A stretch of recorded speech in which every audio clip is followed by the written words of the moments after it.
So hello friend, welcome back to my YouTube channel study Gyan. So friend, आज के topic में हम ज्वार भाटा को देखेंगे। ज्वार भाटा किसे कहते हैं, ये कितने प्रकार के हैं, इनकी उत्पत्ति कैसी होती है, इनसे होने वाले लाभ क्या है, इसके बारे में जानेंगे और साथ ही इसकी टाइमिंग क्या है इसकी उत्पत्ति के, ये भी समझेंगे। तो आज का वीडियो स्टार्ट करने से पहले आप लोग से रिक्वेस्ट है कि अगर आपने मेरा चैनल स्टडी ज्ञान को सब्सक्राइब नहीं किया है तो सबसे पहले सब्सक्राइब कर ले, साथ ही साथ बेल आइकन को दबा दें जिससे कि मेरे आने वाले सभी वीडियो की नोटिफिकेशन आप तक सबसे पहले पहुंचे। तो चलिए आज का वीडियो स्टार्ट करते हैं। तो आज के वीडियो हम लोग ज्वार भाटा को देखेंगे। ज्वार भाटा, इसको टाइट्स भी बोल देते हैं। ज्वार भाटा होता क्या है, तो ज्वार भाटा की जो उत्पत्ति होती है ना, वह समुद्र के सतह पर ही होती है। जब भी समुद्र की सतह पर समुद्र की जो लहरें ऊपर उठती हैं और ऊपर उठने के बाद फिर नीचे आ जाती हैं, तो जो समुद्र की लहरें ऊपर उठती है और नीचे आती है, इस ऊपर और नीचे उठने के संयुक्त रूप को ज्वार भाटा कहते हैं।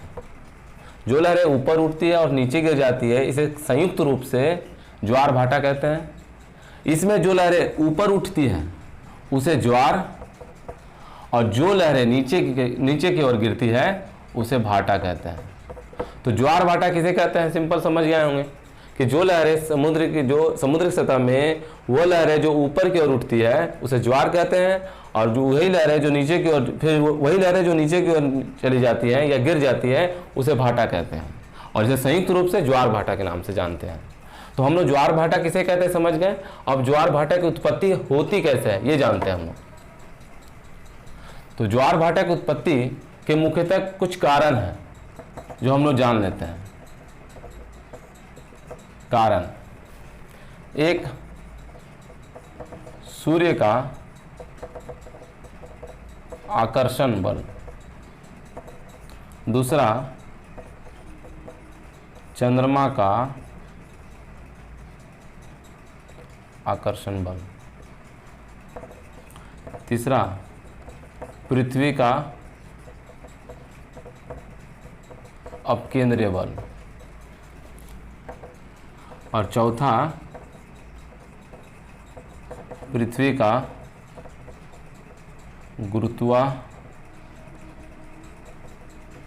गुरुत्वाकर्षण बल।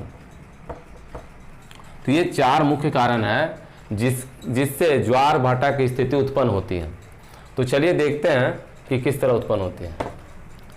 तो ज्वार भाटा की उत्पत्ति तो उत्पन्न हो रही है, लेकिन अब हम लोग इसमें देखते हैं कि ज्वार कितने प्रकार के होते हैं। ठीक है, तो ज्वार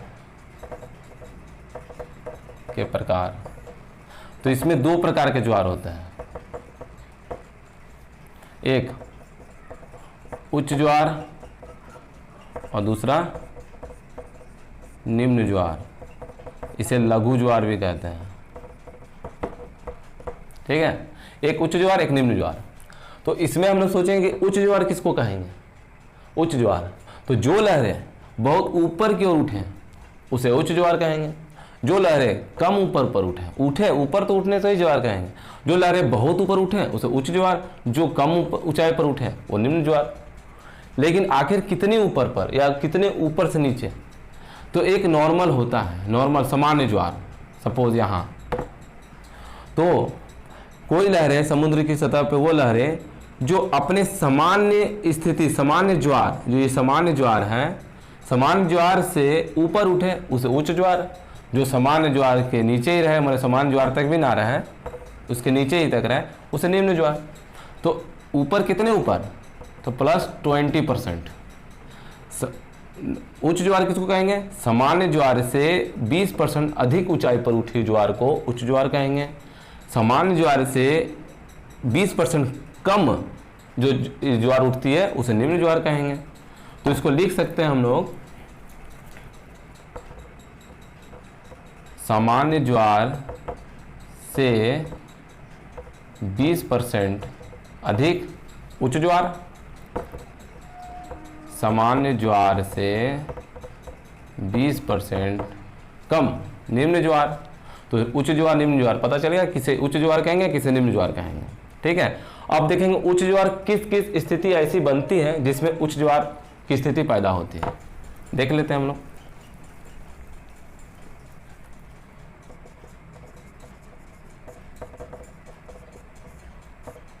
उच्च ज्वार। उच्च ज्वार की स्थिति कब पैदा होती है? तो ज्वार की उत्पत्ति चंद्रमा के आकर्षण शक्ति से ही होती है अधिकतर। ऐसे तो है सूर्य और चंद्रमा दोनों के कारण, लेकिन अधिकतर उसमें बोला जाए तो चंद्रमा का अधिक प्रभाव पड़ता है। क्यों?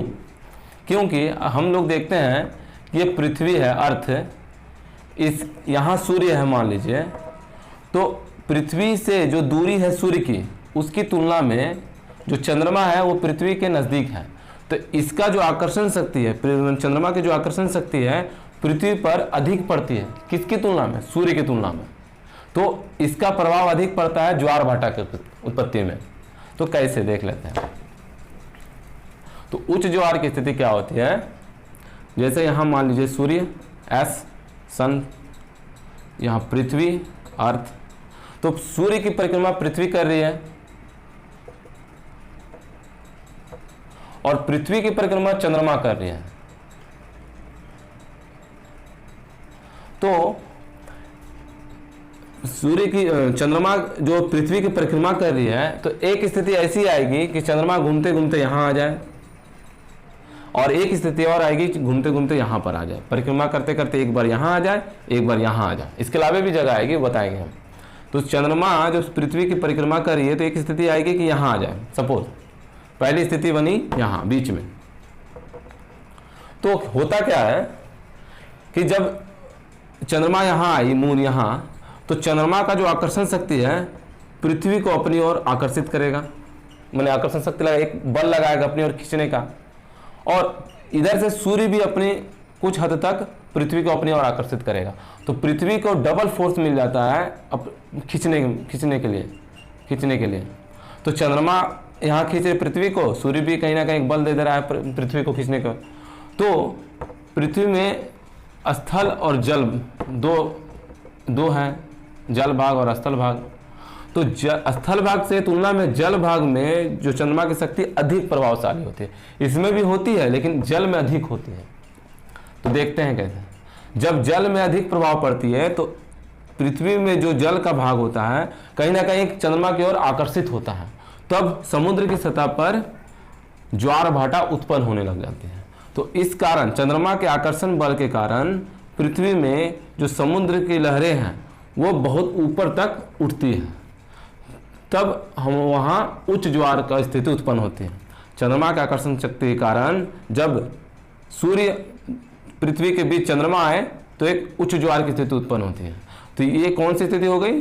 पहला सूर्य, चंद्रमा और पृथ्वी, पहली स्थिति। यह स्थिति में उच्च ज्वार आएगा। पिछले क्लास में हमने पढ़ा था कि जब सूर्य और पृथ्वी के बीच चंद्रमा आ जाए तो सूर्य ग्रहण हो जाता है। और सूर्य ग्रहण कब होता है? तो अमावस्या के समय। तो यह स्थिति कब आएगी? अमावस्या के समय। अमावस्या जब होगा तब उच्च ज्वार आएगा। ठीक है, एक स्थिति ये हो गई। अब एक और स्थिति क्या होगी कि एक स्थिति तो चंद्रमा यहाँ आई थी, एक ये भी स्थिति थी कि चंद्रमा यहाँ आ जाए। एक स्थिति में चंद्रमा यहाँ आई थी तो अगली स्थिति में हो सके चंद्रमा यहाँ आ जाए घूमते घूमते। तो यहाँ पर भी चंद्रमा आए तो क्या होगा कि चंद्रमा का आकर्षण शक्ति पृथ्वी पर अधिक पड़ेगा, और इसकी तो दूरी अधिक है तो इसमें तो कम प्रभाव पड़ेगा, इसकी आकर्षण शक्ति कम पड़ेगी पृथ्वी पर, तो इसके अधिक पड़ेगा। तो इस तुलना में इस स्थिति में भी दूसरी स्थिति क्या बनेगी? सूर्य, पृथ्वी और चंद्रमा, दूसरी स्थिति ये बनेगी। तो ये स्थिति में भी उच्च ज्वार उत्पन्न होगा। तो ये स्थिति कब उत्पन्न होती है? पढ़े थे पिछले क्लास में, सूर्य और चंद्रमा के बीच अगर पृथ्वी आ जाएगी तो चंद्र ग्रहण होता है। तो चंद्र ग्रहण कब होता था? पूर्णिमा के समय। तो ये स्थिति कब उत्पन्न होगी? पूर्णिमा के समय। यह जरूरी नहीं कि प्रत्येक पूर्णिमा में चंद्र ग्रहण हो, लेकिन प्रत्येक पूर्णिमा और प्रत्येक अमावस्या के समय उच्च ज्वार आएगा, ये कंपलसरी है। प्रत्येक अमावस्या प्रत्येक पूर्णिमा में उच्च ज्वार की स्थिति उत्पन्न होगी ही होगी। ठीक है, ये उच्च ज्वार। अब हम लोग जान जाते हैं कि उच्च ज्वार से संबंधित ये उच्च ज्वार मैक्सिमम कितना आ सकते हैं? तो 10 से 15 मीटर तक, अर्थात 30 फीट से 45 फीट तक। अब ये 10 फीट तो चलो आती है, कहीं कहीं ये 10 मीटर जो आती है 15 मीटर भी कहीं कहीं आती है। तो कहाँ आती है देख लेते हैं हम लोग। तो जो उच्च ज्वार की स्थिति उत्पन्न होती है ना, वो एक उत्तरी अटलांटिक महासागर है, अर्थात उत्तरी अमेरिका जो है ना, मान लीजिए मैप थोड़ा ये हो जा रहा है, ठीक है, ये यूएसए हो गया उत्तरी अमेरिका, ठीक है, उत्तरी अमेरिका के पूर्वी तट में इस जगह पर, और यहाँ पर जाहिर सी बात है उत्तरी अटलांटिक महासागर है, तो अटलांटिक महासागर के उत्तर में, तो उत्तरी अटलांटिक ये हुआ, तो उत्तरी अटलांटिक महासागर के पश्चिमी तट पर या फिर उत्तरी अमेरिका के पूर्वी तट पर एक फंडी की खाड़ी है। इस फंडी के खाड़ी में उच्च ज्वार आता है, और कहाँ कितना तक, 10 से 15 मीटर तक, अर्थात 30 से 45 फीट तक ये उच्च ज्वार देखा गया है। तो फंडी की खाड़ी एक इंपॉर्टेंट है उच्च ज्वार के मामले में। इसके अलावा भारत में पक्ष में देख लेते हैं, भारत में गुजरात है एक, ठीक है, गुजरात है, गुजरात में एक यहाँ पर ओखा करके जगह है, ओखा गुजरात में, इस जगह पर भी उच्च ज्वार उत्पन्न होते हैं। ये लगभग कितने से 2 से 3 मीटर तक, अर्थात 10 फीट के आसपास, 10 फीट के आसपास यहाँ पर उच्च ज्वार उत्पन्न होते हैं भारत में। और ऐसे उत्तरी अमेरिका के पूर्वी तट पर फंडी की खाड़ी है, वहाँ पर उच्च ज्वार आते हैं लगभग 30 से 45 फीट तक, ठीक है। ये उच्च ज्वार हम लोग देख लिए। अब देख लेते हैं निम्न ज्वार। निम्न ज्वार किसे कहते हैं, निम्न या लघु ज्वार। लघु ज्वार हम लोग पढ़ा कि नॉर्मल ज्वार से 20% कम, उसे निम्न ज्वार कहेंगे। तो निम्न ज्वार की स्थिति कब पैदा होती है, देख लीजिए। ये सपोज सूर्य है, सन, ये पृथ्वी होगी, अर्थ, ये इसकी परिक्रमा कर रही है पृथ्वी सूर्य की, और पृथ्वी की परिक्रमा चंद्रमा कर रही है। तो एक स्थिति ऐसी है कि घूमते घूमते परिक्रमा करते करते चंद्रमा यहाँ आ जाए या फिर यहाँ आ जाए, 2 स्थिति होगी। तो जब कभी भी ये स्थिति बनेगी, अर्थात सूर्य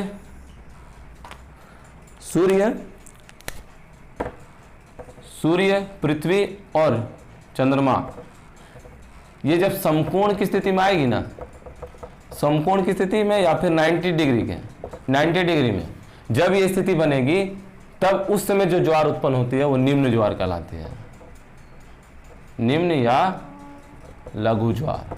तो लघु ज्वार की स्थिति कब उत्पन्न होती है, जब सूर्य पृथ्वी और चंद्रमा के बीच समकोण बने या फिर 90 डिग्री की स्थिति उत्पन्न हो, तब निम्न ज्वार आती है, ठीक है। ये हो गया निम्न ज्वार। अब ज्वार एक दिन में कितनी बार आती है, तो एक दिन तो छोड़ दीजिए। उच्च ज्वार हम लोग पढ़े थे, उच्च ज्वार जो है, उच्च ज्वार 1 माह में 2 बार आता है, ठीक है। और निम्न ज्वार 1 माह में 2 बार आएगा, ठीक है। अब इसमें देखते हैं निम्न ज्वार आता कब है या फिर उच्च ज्वार। तो माह में एक कृष्ण पक्ष होता है, एक शुक्ल पक्ष होता है, एक कृष्ण पक्ष, एक शुक्ल पक्ष। तो इसमें भी 7वीं और 8वीं होता है। 7वीं माने 7वां दिन या 8वां दिन, 8वीं, 7वीं, ठीक है। 7वीं और 8वीं के दिन उच्च ज्वार आए या निम्न ज्वार, ये आएगा ही आएगा, ठीक है। ये आने का रहेगा तो 7वें दिन या 8वें दिन, ये फिक्स है, ठीक है। ये हम लोग देख लिए निम्न ज्वार और उच्च ज्वार। इसके अलावा जो ज्वार है ना, और भी कुछ रूप है ज्वार के, जिसके बारे में भी डिस्कस कर लेते हैं। आए दिन एग्जाम में पूछते हैं तो हम लोग डिस्कस कर लेते हैं। इसके अलावा कुछ है, एक है भूमध्य ज्वार, ठीक है।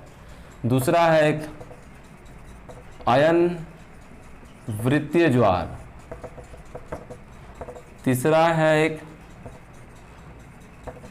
अपभू ज्वार।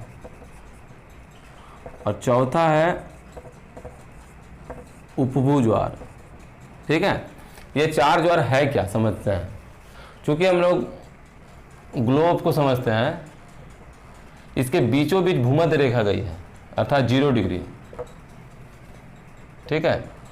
और इसके ऊपर में एक गई है 23.5 डिग्री उत्तर, और एक नीचे गई है मकर रेखा 23.5 डिग्री। तो ऊपर ये कर्क रेखा है, ये मकर रेखा है, और ये भूमध्य रेखा 0 डिग्री। तो समझिए, जब चूंकि ज्वार भाटा आने का मुख्य मेन क्या है, चंद्रमा का आकर्षण शक्ति। तो इसमें देखेंगे चंद्रमा का जब झुकाव जब 0 डिग्री पर हो, जब भी चंद्रमा का झुकाव 0 डिग्री पर हो, तो उस समय जो ज्वार की स्थिति उत्पन्न होती है उसे भूमध्य ज्वार कहते हैं। ठीक है, जब चंद्रमा का झुकाव 0 डिग्री पर हो तब जो ज्वार उत्पन्न होता है उसे भूमध्य ज्वार या फिर भूमध्य सागरीय ज्वार कहते हैं। इसके अलावा जब चंद्रमा का झुकाव कर्क रेखा पर या फिर मकर रेखा पर हो,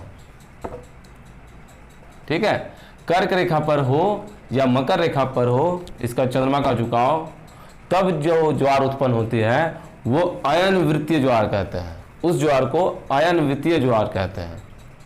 और इसके अलावा अपभू ज्वार और उपभू ज्वार क्या है, तो हम लोग पहले पढ़े थे अपस्वर उपस्वर के बारे में, सुने होंगे, पढ़े तो नहीं, सुने होंगे। तो अपभू ज्वार कब कहते हैं, तो जब चंद्रमा पृथ्वी के दूर स्थित हो, जब चंद्रमा और पृथ्वी के बीच की दूरी अधिक हो तब अपभू ज्वार उत्पन्न होती है।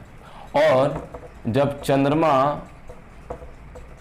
और पृथ्वी की दूरी निकट हो तब उपभू ज्वार उत्पन्न होते हैं।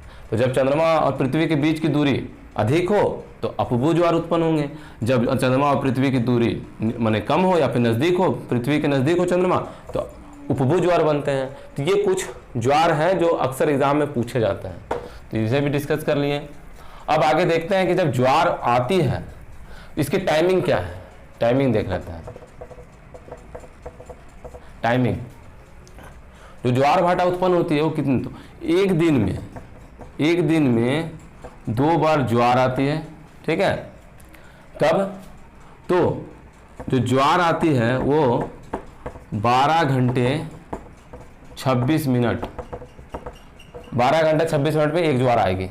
ठीक है, और इसके 6 घंटे 13 मिनट के बाद भाटा आएगा।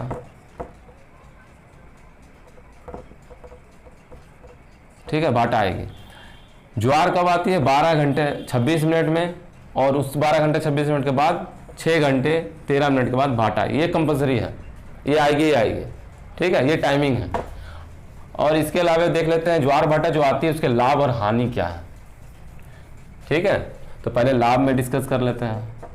लाभ में क्या है, पहला लाभ कि जब ज्वार भाटा उत्पन्न होती है ना, तो आजकल क्या होता है कुछ देशों में इससे जल विद्युत उत्पादन हो रहा है। तो एक तो हो गया जल विद्युत का उत्पादन, तो अच्छी बात है, जल विद्युत का उत्पादन हो रहा है।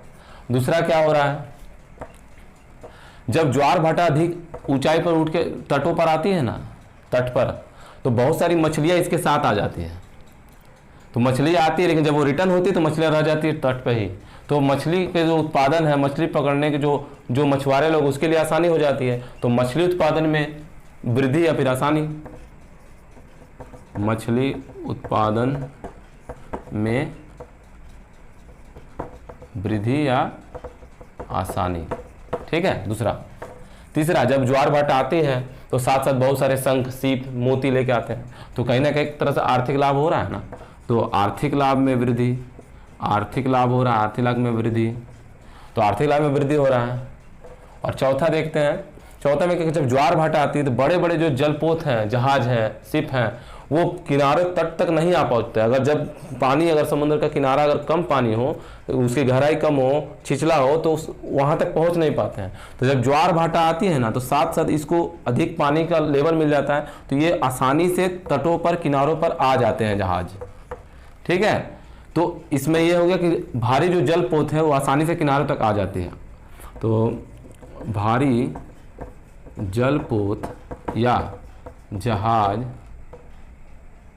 को किनारों में पहुंचने में आसानी होती है, उसी तरह जाने में नहीं, वहाँ से निकलने में भी आसानी होती है। तो ये सब लाभ है। अब हानि क्या है, लाभ देख लेते हैं। जल विद्युत का उत्पादन हो गया, मछली उत्पादन में वृद्धि, आसानी हो गया। आर्थिक लाभ जो शंख मोती और जो सीप जो ज्वार के साथ तट पर आती है, फिर वापस जाते समय ये सभी आ जाते हैं, तो आर्थिक लाभ होता है। और भारी जलपोत आसानी से जहाज लोग किनारे तटों पे जो नहीं आ पाते हैं कम पानी के लेवल में, वो आराम से आ जाते हैं। तो ये सब लाभ हैं। अब हानि देख लेते हैं हम लोग। तो हानि में क्या है, हानि कुछ है नहीं। हानि देख लेते हैं, हानियाँ तो है ही नहीं। हानि देख लेते हैं, हानि कुछ है नहीं। हानि कब होगा, क्योंकि जो भी ज्वार भाटा की जो स्थिति उत्पन्न होती है ना, ज्वार भाटा की उत्पन्न होती है ना, ये समुद्र के सतह पर हो, समुद्र में ही होती है। तो जब तक ये जल स्तर पर है, समुद्र तक रहे, तो कोई हानि नहीं, लाभ ही लाभ है। लेकिन ये हानि के रूप कब ले लेती है, जब ये समुद्र को छोड़कर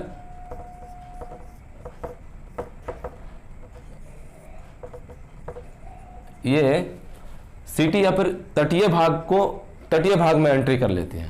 जब ये ज्वार इतनी अधिक हो कि ये उठे और ये पूरा तटीय जहां लोग निवास करते हैं वहां पर चले जाए, तब इसमें जान और माल की हानि हो जाती है। बहुत जन का घर बेघर हो जाते हैं, जिन बहुत सारे के घर टूट जाते हैं, कि बहुत जन की मृत्यु हो जाती है।